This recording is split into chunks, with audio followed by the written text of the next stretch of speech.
하나님 말씀 사무엘상 14장 31절에서 46절까지를 보겠습니다. 교독하겠습니다. 그날의 백성이 믹막스에서부터 아알론에 이르기까지 블레셋 사람들을 쳤으므로 그들이 심히 피곤한지라. 백성이 탈취한 물건에 달려가서 양과 소와 송아지들을 끌어다가 그것을 땅에서 잡아 빚져 먹었더니 우리가 사울에게 전하여 이르되 보소서 백성이 고기를 피채 먹어 여호와께 범죄하였나이다. 사울이 이르되 너희가 믿음 없이 행하였도다. 이제 큰 돌을 내게로 굴려오라 하고 또 사울이 이르되 너희는 백성 중에 흩어져 다니며 그들에게 이르기를 사람은 각기 소와 양을 이리로 끌어다가 여기서 잡아먹되 빚째로 먹어 여호와께 범죄하지 말라 하라 하매 그 밤에 모든 백성이 각각 자기의 소를 끌어다가 거기서 잡으니라. 사울이 여호와를 위하여 제단을 쌓았으니 이는 그가 여호와를 위하여 처음 쌓은 제단이었더라. 사울이 이르되 우리가 밤에 블레셋 사람들을 추격하여 동틀 때까지 그들 중에서 탈취하고 한 사람도 남기지 말자. 우리가 이르되 왕의 생각에 좋은 대로 와서서 할 때에 제사장이 이르되 이리로 와서 하나님께로 나아가사이다 하매 사울이 하나님께 묻자오되 내가 블레셋 사람들을 추격하리이까 주께서 그들을 이스라엘 손에 넘기시겠나이까 하되 그날에 대답하지 아니하시는지라. 사울이 이르되 너희 군대의 주의관들아 다 이리로 오라. 오늘 이 죄가 누구에게 있나 알아보자. 이스라엘을 구원하신 여호와께서 살아계심을 두고 맹세하노니 내 아들 요나단에게 있다 할지라도 반드시 죽으리라 하되 모든 백성 중 한 사람도 대답하지 아니하매 이에 그가 온 이스라엘에게 이르되 너희는 저쪽에 있으라. 나와 내 아들 요나단은 이쪽에 있으리라. 백성이 사울에게 말하되 왕의 생각에 좋은 대로 와서서 하니라. 이에 사울이 이스라엘의 하나님 여호와께 아뢰되 원하건대 실상을 보이소 하였더니 요나단과 사울이 뽑히고 백성은 면한지라. 사울이 이르되 나와 내 아들 요나단 사이에 뽑으라 하였더니 요나단이 뽑히니라. 사울이 요나단에게 이르되 내가 행한 것을 내게 말하라. 요나단이 말하여 이르되 내가 다만 내 손에 가진 지팡이 끝으로 꿀을 조금 맛보았을 뿐이오나 내가 죽을 수밖에 없나이다. 사울이 이르되 요나단아 내가 반드시 죽으리라. 그렇지 않으면 하나님이 내게 벌을 내리시고 또 내리시기를 원하노라 하니 백성이 사울에게 말하되 이스라엘의 이 큰 구원을 이룬 요나단이 죽겠나이까 결단코 그렇지 아니하니이다.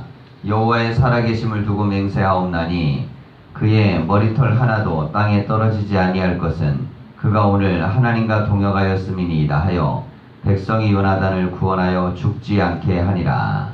사울이 블레셋 사람을 추격하기를 그치고 올라가매 블레셋 사람들이 자기 곳으로 돌아가니라. 아멘. 인사하겠습니다. 말씀 안에 복된 하루가 되십시오.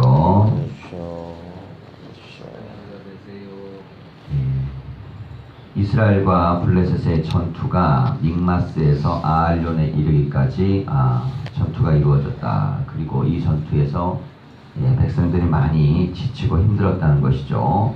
그래서 탈취한 물건과 함께 양과 소, 송아지를 끌어다가 이것을 잡아서 먹었는데 이걸 피채 먹었습니다. 자, 이제 율법에는 음식을 피채 먹지 못하게 되어져 있기 때문에 이것은 이제 율법으로 행위가 됐죠.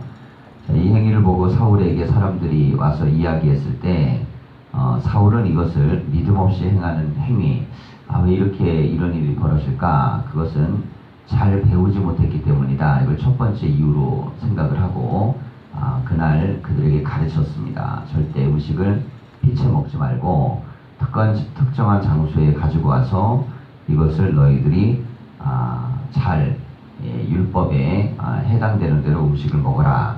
자, 그랬더니 정말 이스라엘 백성들이 그렇게 행동했다는 것이죠. 자, 이 모습을 보면 이 사울이 하나님의 율법을 또 잘 지키는 면이 있었습니다. 그가 하나님 앞에 이 두려워 겁이 나서 사무엘이 오기 전에 온전하지 못한 제사를 드린 이 면도 있지만은 기본적으로 훈련되어져 있는 이 삶에 대한 율법을 지키는 자세, 이 훈련이 돼 있었던 거예요. 자, 신앙이라는 것이 그렇습니다. 우리가 습관적으로 잘하는 것이 있고 순간적으로 못하는 게 있어요. 자, 습관적으로 잘하는 것은 우리 몸에 배어져 있는 신앙의 훈련들입니다. 뭐 주일 성수를 잘할 수도 있고, 뭐 봉사활동을 잘할 수도 있고, 자, 이런 것들이 이제 몸에 배어져 있는 것들은요, 뭔가 그걸 못하는 사람들에 대해서 우리는 야, 이건 이렇게 해야 되는 거잖아, 이게 마땅히 이런 것이야, 이렇게 충분히 지도할 수 있을 만큼 우리 몸에 배어져 있는 것들이 있습니다. 자, 그런데 그런 데서 하나님과의 관계가 깨지지 않았죠. 불행히도 하나님과의 관계는 불순종에서 깨졌습니다. 그러니까 습관적으로 잘 돼 있는 것만 가지고 우리가 하나님의 일을 감당하는 게 아니다라는 걸 보여주는 게 굉장히 중요한 이 사무엘상이 보여주는 지적이에요. 지금 이제 사울을 보면요, 그런 율법도 잘 지켰고, 그리고 35절을 보면 여호와를 위하여 제단을 쌓았으니 그랬습니다. 하나님을 위해서 무엇을 해야 될지도 아는 사람이에요. 그리고 그가 여호와를 위해 쌓은 단이 이게 처음이었다 그랬습니다. 자, 이 모습을 보여주는 걸 보면 2년이라는 세월이 흘러가는 동안 사울은 인간적인 통치력을 가지고 통치를 한 겁니다. 근데 지금 이 블레셋과의 전투에서 굉장히 신앙적으로 바뀌고 있어요. 그리고 하나님 중심적으로, 믿음 중심적으로 이렇게 바뀌는 거죠. 자, 이런 상황 속에 어떤 일이 생겼냐면, 사울이 이제 이 전투를 좀 양상을 바꿔서 전군이 진격하고 또 나름대로의 승리에 대한 흐름을 계속 이어가기를 원했습니다. 자, 그렇게 이제 백성들에게 이야기를 했는데, 문제는 이 제사장이 하나님에게 물어봅시다 그러는 거예요. 자, 그때 사울이 동의합니다. 그리고 하나님께 묻죠. 자, 이것도 이제 굉장히 신앙적인 자세입니다. 중요한 전투를 앞두고 하나님 앞에 기도하고 하나님의 응답을 구했습니다. 자, 이게 사울의 모습에서는 굉장히 신앙적으로 좋은 현상들이 있고 있는데, 문제는 이 전투에 대해서 하나님이 응답하지 않으신 겁니다. 그 이유가 뭐냐면 사울이 맹세한 내용이죠. 오늘 해질 때까지 어느 누구도 음식을 먹지 말자. 자, 이게 이 음식을 먹으면 여호와께 저주를 받을 것이다. 이 이제 맹세인데, 자, 이건 이제 하나님과의 관계 약속을 맺어버린 거예요. 근데 이 약속은 사실 사울의 일반적인 약속입니다. 하나님이 그렇게 해라 이렇게 명령해서 한 것도 아니에요. 그러나 여호와의 이름이 걸렸기 때문에 문제가 된 겁니다. 자, 우리가 십계명에서 여호와의 이름을 망령되이 일컫지 말라, 이 부분은요, 하나님의 이름을 걸면 반드시 그걸 지켜야 돼요. 그러니까 하나님의 이름을 걸어서 이 저주를 받아야 된다라고 얘기했으면 하나님이 설령 그 부분에 대해서 본인이 얘기하지 않으셨어도 그건 약속이 되어버립니다. 그래서 여호와의 이름을 함부로 부르면 안 됩니다. 하나님의 이름을 내 사적인 것들을 이루기 위해서 불렀던 이것이 올무가 되고 말았어요. 자, 결국 이 사울이 도대체 어떤 사람이 이런 죄를 저질렀는지를 찾아내려 합니다. 38절 보면 사울이 이르되 너희 군대의 지휘관들아 다 이리로 오라. 오늘 이 죄가 누구에게 있나 알아보자 그랬습니다. 지휘관들을 다 불러 모았고요. 그리고 39절을 보면 이스라엘을 구원하신 여호와께서 살아계심을 두고 맹세하노니, 자, 이게 사울은 굉장히 이 확신에 넘치고 강력합니다. 왜냐하면 자기가 명령한 그거, 자기가 맹세한 대로 하나님이 반응해 주셨기 때문에 일종의 응답입니다. 그러니까 하나님은 나에게 응답을 해주셨으니까 이게 내가 하나님 편에서 분명히 이것을 잘 풀어내면 하나님도 또 기뻐하실 일이에요. 그리고 군대의 기강도 잡을 수 있고 모든 면에서 이것이 무조건 악재는 아닙니다. 비록 지금 불순종한 사람 때문에 전투를 못하고 있지만 이 문제만 잘 해결하면 하나님과의 관계든 이 군대를 통솔하는 모든 지도력도 좋아집니다. 자, 그래서 어느 정도까지 이야기를 하냐면 내 아들 요나단에게 이 죄가 있다 할지라도 반드시 죽으리라 이렇게 선언합니다. 굉장히 공평한 얘기죠. 또 정당한 얘기입니다. 자기 아들은 뭐 살려두고 나머지에게만 형벌을 가한다면 이게 용납할 수 없죠. 자, 이런 면들을 보면 사울이 기본적으로 가지고 있어야 될 이 지도력에 대한 부분에서 이 사람이 떨어지는 사람이 아닙니다. 우리가 다윗과 사울을 볼 때 비교하여 봐야 될 중요한 면은 사울이 이제 감정의 기복이 심하고 이 권력에 대한 의지 때문에 다윗과 충돌하는 부분이 있지만 그가 지도자로서의 갖춰야 될 면에서 나름대로 결단력도 있고 그리고 그 면에서 마땅히 해야 될 것들도 잘해요. 그러나 하나님 앞에 불순종한 것이 결국에는 버림받은 요인이 됐습니다. 자, 그러니까 우리가 이걸 잘 봐야 돼요. 인간적으로 얼마나 그 사람이 다양한 능력과 힘이 있느냐. 자, 하나님은 여기에 집중하는 것이 아니고 하나님 앞에 그 사람은 어떻게 서 있느냐. 자, 이 부분을 하나님은 중요시 여깁니다. 하나님과의 관계에서는 그런 것이죠. 자, 요나단에게 있어도 그는 죽으리라 그랬는데 제비뽑기를 냈는데 요나단이 걸립니다. 자, 이때 이제 사울의 태도예요. 43절을 보면 사울이 요나단에게 이르되 내가 행한 것을 내게 말하라. 요나단이 말하 이르되 내가 다만 내 손에 가진 지팡이 끝으로 뿔을 조금 맛보았을 뿐이오나 내가 죽을 수밖에 없나이다. 요나단은 이제 사실은 사울이 누구든지 만약에 이 문제가 있는 사람은 죽을 거다 그랬을 때 사실을 사람들 앞에 공표했어야 됩니다. 근데 요나단은 제비뽑기 해서 결과가 나올 때까지 이야기하지 않았어요. 숨겼습니다. 그리고 왕이 그렇게 말했다는 것도 이미 알고 있어요. 그럼 왕 앞에 그 얘기를 했었어야 됩니다. 그런데 요나단은 숨겼습니다. 자, 이것이 이제 숨겼던 이유도 기본적으로 이게 이제 큰 문제가 되지 않기를 바라는 마음에 처음엔 숨겼겠죠. 그런데 전투를 할 수 없는 상황에서 사울이 분노하는 상황 속에서는 요나단이 이것을 말했어야 됩니다. 근데 요나단은 그걸 이야기하지 않아요. 그래서 사울이 백성들 앞에 굉장히 분노하고 공포하는 상황을 먼저 만들고 아들이라도 죽으리라 라는 상황을 만들어 버렸습니다. 그런데 제비뽑기까지 해서 걸려버렸어요. 자, 여기까지 오지 않아도 되는 상황인데 사울은 분노할 수밖에 없죠.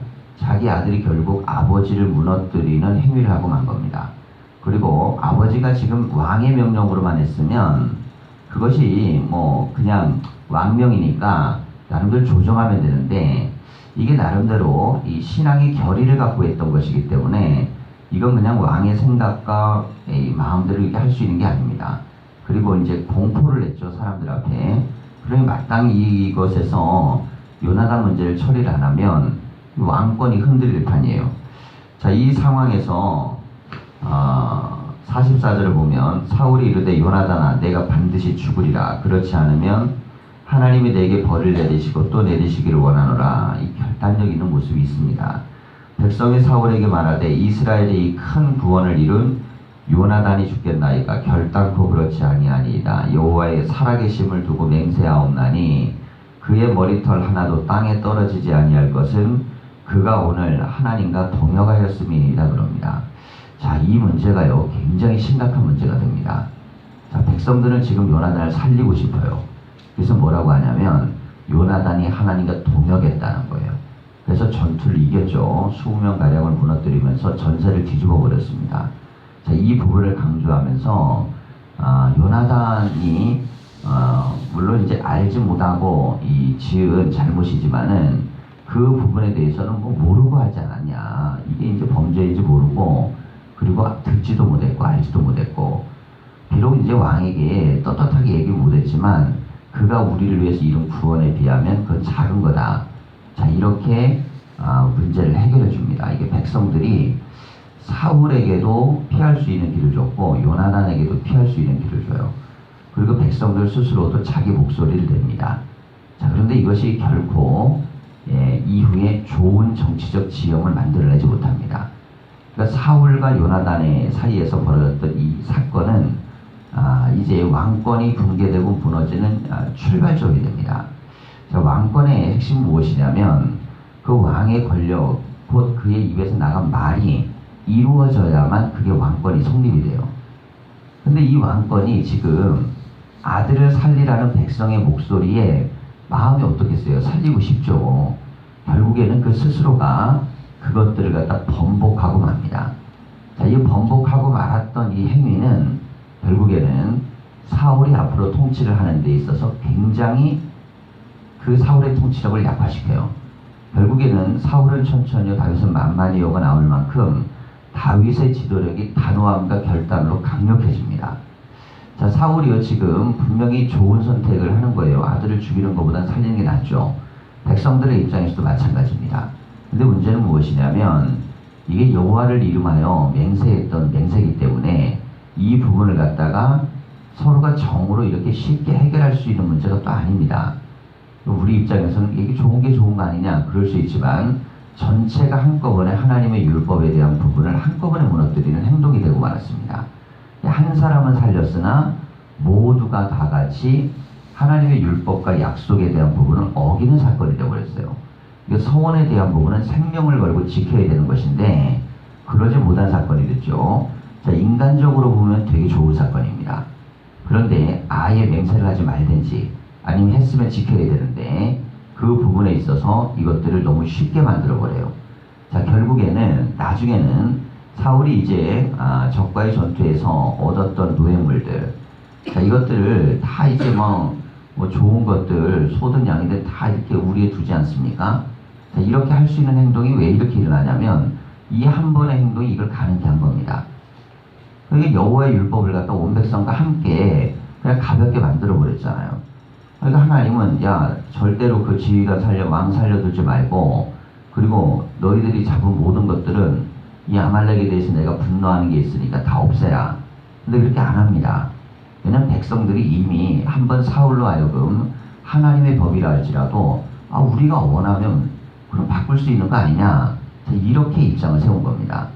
자, 이것은 어디하고 똑같냐면요, 처음에 왕을 세워달라 할 때 똑같습니다. 자, 왕을 세워달라 할 때 이런 거죠. 우리를 위해 전투에다가 싸울 왕을 세워달라 그랬어요.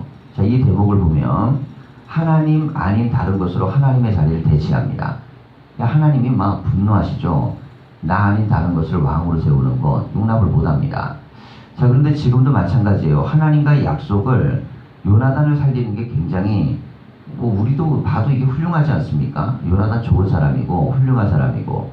자, 그런데 문제는 뭐냐면 하나님과의 약속을 함부로 여기고 무너뜨렸다는 데 문제가 있어요. 자, 이것을 우리가 가볍게 봐서는 안 되는 면입니다. 자, 성경에 있어서 우리가 들여다봐야 되는 굉장히 중요한 면, 우리가 이제 성경을 좀 우리 유리한 방면으로 해석을 하려는 경향이 있는데요. 여기에서 중요한 사건은 무엇이냐면 사울이 하나님 앞에 기도했을 때 하나님이 응답을 안 하셨다는 게 중요한 거예요. 그러니까 요나단이 분명히 하나님께 범죄를 한 겁니다. 왜 그러냐면 사울을 통해 약속된 부분을 어겼기 때문에. 자, 그러니까 이건 마땅히 죽어야 된다는 선언은 또 여호와 이름으로 또 하지 않습니까? 그러면 이건 또 마땅히 이루어져야 돼. 그러니까 사울이 말에 실수가 있습니다, 분명히. 그가 하나님의 이름으로 자꾸 이렇게 걸어가면 안 되는데 걸어갔으면 지켰어야 돼요. 근데 이거를 갖다가 아들이니까 죽여야 된다고 선언하지만 백성이 살려달라 그러니까 또 그 부분에 대해서 그렇지 않게 또 처리를 하는 장면입니다. 자, 46절을 보면 사울이 블레셋 사람을 추격하기를 그치고 올라가매 블레셋 사람들이 자기 곳으로 돌아가니라 그랬습니다.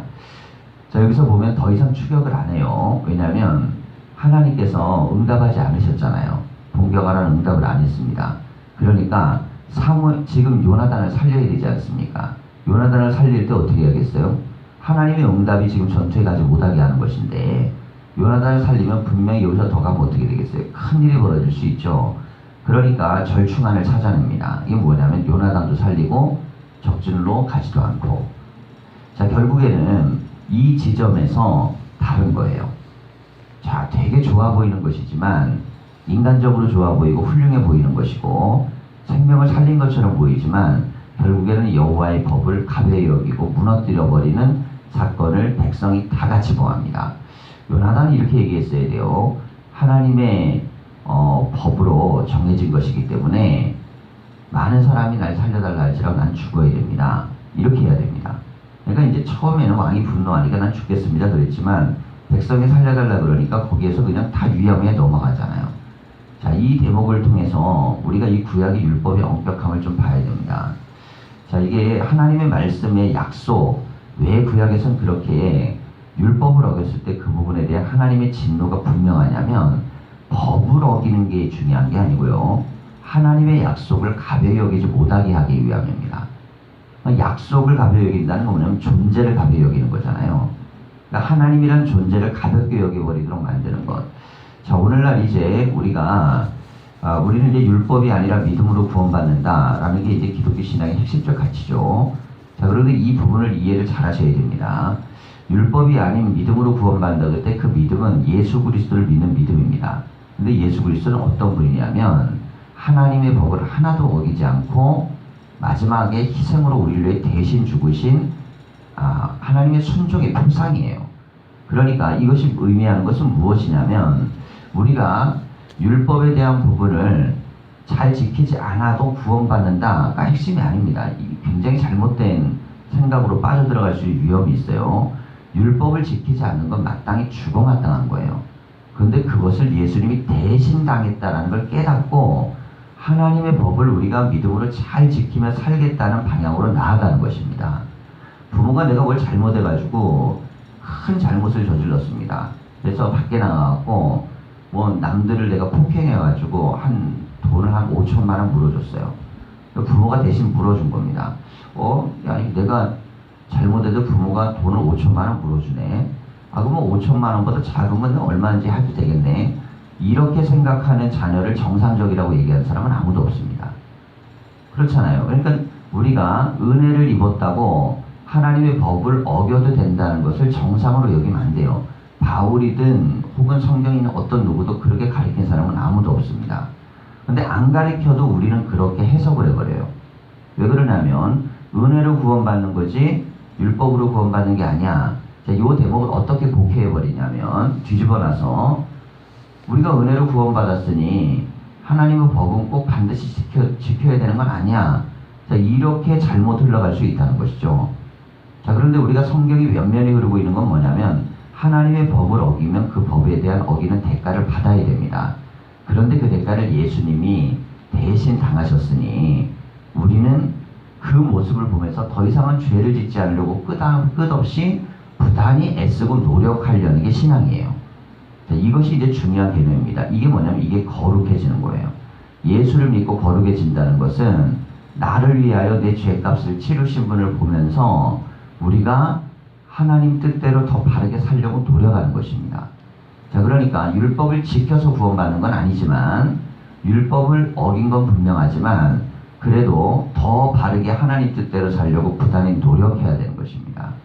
물론 율법의 조항들 중에 오늘날에는 지키지 않아도 되는 것들이 있습니다. 뭐 음식 문제라든지 여러 가지 이제 뭐 할례 문제라든지 이런 것들은 예수 그리스도로 말미암아 유대인들에게 한정됐던 문화가 이제 선교로 넘어오면서 그런 것들은 이제 일정한 폐기되는 것들이 있어요. 율법도 바울 같은 경우는 할례는 폐기시키죠. 그리고 뭐 이렇게 먹는 문제에 대한 부분도 이방인들을 위해서 굉장히 개방적으로 열어줍니다. 그러나 대부분의 경우에서 윤리적인 문제는 율법적으로 여전히 중요한 것이고, 그리고 성경 구약 안에서도 지켜야 되는 것들 중에 하나는 뭐냐면 맹세는 예수님은 오히려 아예 하지 말라 그랬어요. 못 지킬 거면 아예 하지 말아라. 그건 하나님께 범죄하는 거다. 그러니까 사울의 가장 큰 범죄는 뭡니까? 지키지도 못할 범죄를 맹세를 하고 만 것이죠. 자기 혼자 했으면 되는데 온 백성에게 그렇게 했는데 문제는 누군가 하나 터지고 말았던 것이죠. 자, 이것이 이제 사울의 문제였다면 문제는 요나단이 걸렸을 때 백성들의 태도도 문제였던 것입니다. 이것이 결국 하나님과 이스라엘 백성들 사이 무엇을 무너뜨리냐면 하나님의 법, 약속조차도 무너뜨려버려요. 자, 이 대목을 잘 보세요. 우리가 처음에 이 전투를 치를 때요. 지금 사무엘이 늦게 와서 제단을 쌓고 이 제사를 드린 건 사울의 결정이었습니다. 자, 그런데 이건 소수만 알고 있었던 거예요. 사무엘이 7일 만에 올 것이고 사무엘이 오면 제사를 집례할 것이다. 이거는 소수만 알고 있습니다. 그리고 이 군대 안엔 제사장도 있어요. 제사장도 있기 때문에 법적인 체계로 만들어 간다 그러면 문제가 될 게 없습니다. 이 공공연하게 드러난 사건이 아니고 소수의 몇 사람만 알고 있던 범죄 행위입니다. 근데 사무엘이 사울에게 왕의 나라가 길지 않을 거라 그러죠. 근데 이번 문제는 양상이 다릅니다. 이번 거는 모두가 다 함께 공모해서 하나님의 법을 어기는 사건입니다. 누군가를 살리고는 있는데 하나님과의 약속을 무너뜨리는 것이에요. 자, 우리가 신앙과 믿음 안에 있어서요, 신앙을 바라볼 때 중요한 것들 중에 하나는 뭐냐면 사람은 누구나가 이익을 쫓기를 원합니다. 사울도 왜 하루 종일 금식하자 그랬고 음식 먹으면 그 사람은 죽을 거라고 했겠습니까? 그는 전쟁에 이기고 싶은 이익 때문이에요. 자, 근데 자기 아들이 죽게 생겼는데 백성들을 살려달라 그러니까 이번에는 아들을 살리는 이익을 또 택합니다. 근데 여기에서 무엇이 다 무너지냐면 여호와 이름을 망령때 이르고 또 하나님의 서원을 지키지 않고 하나님의 약속들을 가벼이 여기는 것입니다. 자, 교회는요 얼마든지 이럴 수 있습니다. 교회가 갖는 가장 위험한 것들은 뭐냐면 소위 말해서 세속주의인데 자기들이 원하는 이익을 위해서는 하나님의 법이나 하나님이 원하시는 것들을 약화시켜 버리는 것입니다. 서로 합의를 하는 거예요. 서로 합의를 해서 예를 들어서 자, 율법 중에 가장 큰 것은 서로 사랑하라 라는 것입니다. 그럼 서로 사랑하라는 건 반드시 지켜야 되는 계명입니다. 이거는 예수 그리스도께서 생명을 걸고 지켰던 내용이에요. 자, 그런데 우리는요 그 부분에 대해서 전부 다 같이 합의합니다. 서로 사랑하지 않기로. 그리고 나서 그 법을 지키지 않습니다. 그러므로 말미암아 서로 지키지 않기 때문에 괜찮은 걸로 만들어 버립니다. 그리고 서로 누가 높으냐의 문제를 가지고 따지기 시작합니다. 예수님이 가장 경계하셨던 것들인데 이걸 가지고 교회를 만들어 갑니다. 근데 합의를 해요. 서로가 다 같이 하기 때문에 교회 안에서 일정량 암묵적 지지와 합의를 받습니다. 메시지는 서로가 사랑하라고 하지만 실제 뒤로 가서는 전부 다 누가 더 힘을 갖고 있고 높으냐의 문제를 가지고 할 수밖에 없습니다. 자, 그러면 이 문제를 잘 보세요. 사랑이 빠져버린 높으냐 낮으냐의 문제는 굉장히 중요한 문제입니다. 그러면 그건 예수 그리스도의 복음의 능력이 상실돼요. 그런데 사랑이 들어가 있는 높으냐 낮으냐의 문제는 교회 안에 질서도 만들고 그것들이 모든 일을 추진하는 원동력이 됩니다. 결국에는 자, 사랑을 집어넣어갖고 인간들이 생각하는 이익을 만드는 것과 사랑을 빼갖고 만드는 건 다르죠. 근데 모두가 다 암묵적 지지를 해요. 예. 그러니까 어떤 사람은 내가 사랑할 수 있으나 대부분 아니라든지 아니면 나에게 찬성하는 사람은 그럴 수 있으나 그렇지 않은 사람 아니라든지 자, 이게 이제 아주 암묵적 지지를 다 합니다. 그리고 나서 그 힘이 함께 발휘되기 시작하면 성령의 역사와 열매들이 약화됩니다. 결국은 교회는 무엇으로 무너지느냐? 하나님의 법을 어기는 암묵적 동의에서 무너지는 것입니다. 자, 우리가 이것들을 다 동의합니다. 서로가. 그러면서 교회를 함께 무너뜨려요. 자, 그럼 교회는 어떻게 세워져야겠어요? 하나님의 법을 더불어 함께 세우려고 노력해야 되고 그걸 위해 누군가는 만들어가는 목숨을 거는 행위가 있어야 됩니다. 생명을 걸고라도 주의 말씀이 이루어지기를 위해서 살아가고 노력하는 결단과 행위들이 많아져야 교회가 건강도가 좋아지죠. 그런데 대부분의 교회는 그러기가 쉽지 않습니다. 왜냐하면 편한 게 좋거든요. 그리고 이익이 좋기 때문에 결국에는 무엇을 선택하냐면 말씀 아닌 동의, 전체적인 사람들의 동의를 택합니다. 자, 그래서 결국 이들이 택한 게 뭐냐면 언약을 택한 게 아니라 정치를 택했어요. 결국 이것은 이스라엘 나라가 사울의 왕국이 점점 더 하나님 앞에 설 수 없는 중요한 요인이 됩니다. 그리고 결국 요나단이 왕이 될 수 없는 요인이 되고 말아요. 자, 하나님 분명히 사무엘은 뭐라 그러냐면 당신의 나라는 길지 않을 것이다 그랬어요. 그러면 다른 지도자를 세웠습니다. 그 지도자는 요나단이 될 수도 있는 것입니다. 근데 요나단은 어디에서 무너지냐면 여기에서 무너지고 말아요.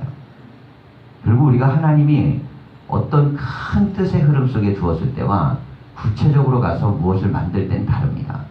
우리가 믿음의 삶의 자리에 갈 때 잊지 말아야 되는 건 뭐냐면 우리끼리 동의했다고 그것이 옳은 것은 아닙니다. 이게 성경에서 옳은가? 아브라함하고 사라가 동의해서 아들을 낳자 그래서 이스마엘이 태어났지만 그거는 굉장히 합리적인 대화였고 그리고 그들의 대화는 정당한 것처럼 보였어요. 근데 결과는 그들에게 굉장히 고통으로 들어왔습니다. 그래서 어떤 것이 동의되고 합의된다고 해서 그것이 마땅히 좋은 건 아닙니다. 그것이 그리스도 안에 있느냐, 하나님 안에 있느냐, 하나님 뜻 안에 있느냐. 이게 그래서 성경에서는 하나님 안, 그리스도 안, 이것이 중요한 거예요. 오늘도 우리가 주님 앞에 나왔습니다. 교회에서는요, 중요한 것은 우리가 하는 모든 것이 하나님 뜻 안에 있는가를 볼 수 있는 안목입니다. 사람의 생각은 차이가 마땅히 다 다른 게 정상이에요. 근데 하나님과의 약속은 모두가 다 동의하고 따라가야 되는 것입니다. 근데 지금 사울은 이것을 여호와 이름을 걸어서 맹세한 것이기 때문에 그것이 문제가 되는 거예요. 우리가 주를 위해서 약속했던 것들은 지켜야 됩니다. 하나님 앞에 소원했던 것들, 내가 예를 들어 직분을 맡을 때 하나님 앞에 약속했던 것들, 내가 하나님 앞에 연초에 약속했던 것들, 하나님 앞에 했던 것들은 내가 지켜야 되는 거예요. 사람들과의 관계에서는 부족할 수도 있고 못할 수도 있습니다. 내가 사역을 시작할 때 하나님께 했던 약속들, 내가 하나님 앞에 가졌던 자세들, 이것들은 중요한 것들이죠. 그래서 이걸 가벼이 여기면 안 됩니다. 아무리 합의를 하고 사람들끼리 동의를 해도 그것은 범죄가 되는 것이에요. 우리가 언제나 믿음의 자리에서 성경을 보시고 우리의 삶의 자리를 볼 수 있기를 간절히 축원합니다. 아멘. 기도하겠습니다.